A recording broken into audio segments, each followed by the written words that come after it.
ముంబైలోని ములుంద్ ప్రాంతంలో ఎల్బీఎస్ మార్గ్ పై నిర్మాణంలో ఉన్న మెట్రో స్లాబ్ కూలి రోడ్డుపై వెళ్తున్న వాహనాలపై పడింది. ఈ ఘటనలో స్థానిక సమాజ్వాదీ పార్టీ నేత రాంధన్ యాదవ్ మృతి చెందగా మరో ముగ్గురు గాయపడ్డారు. వెంటనే ఎంఎంఆర్డీఏ కాంట్రాక్టర్లపై 6 కోట్ల జరిమానా విధించింది. మృతుడి కుటుంబానికి ప్రభుత్వం 15 లక్షల పరిహారం ప్రకటించింది.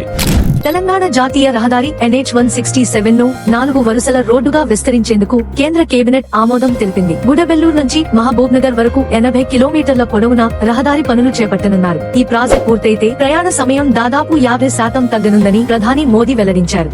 2027 జనవరి 1 నుంచి కొత్తగా తయారయ్యే వాహనాల్లో yoke style half steering wheels ను, ఫ్లష్ డోర్ హ్యాండిల్స్ ను నిషేధిస్తూ చైనా ఇండస్ట్రీ మంత్రిత్వ శాఖ నిర్ణయం తీసుకుంది. ఇటీవల జరిగిన కొన్ని ఘోర ప్రమాదాలకు కారణమైన ఈ పార్ట్లపై ఈ కీలక నిర్ణయాలు తీసుకున్నట్టు అధికారులు తెలిపారు.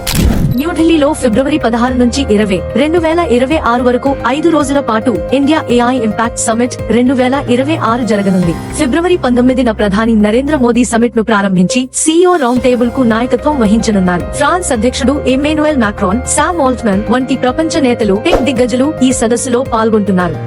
మేడారం జాతరలో తయారీ డేట్ లేకుండా అమ్ముతున్న కోవాబన్ వ్యాపారి వలిని కొందరు యూట్యూబర్లు ప్రశ్నించిన ఘటన సంచలనం అవ్వడంతో ఏపీ మంత్రి లోకేష్ ఆవేదన వ్యక్తం చేస్తూ మన తెలుగు సమాజంలో ఇలాంటి మతపరమైన వేధింపులకు, విభజన రాజకీయాలకు చోటు లేదని లోకేష్ స్పష్టం చేశారు. త్వరలోనే వలిని స్వయంగా కలిసి అతను తయారు చేసే ఫేమస్ కోవా బన్ను తింటాను అని లోకేష్ హామీ ఇచ్చారు.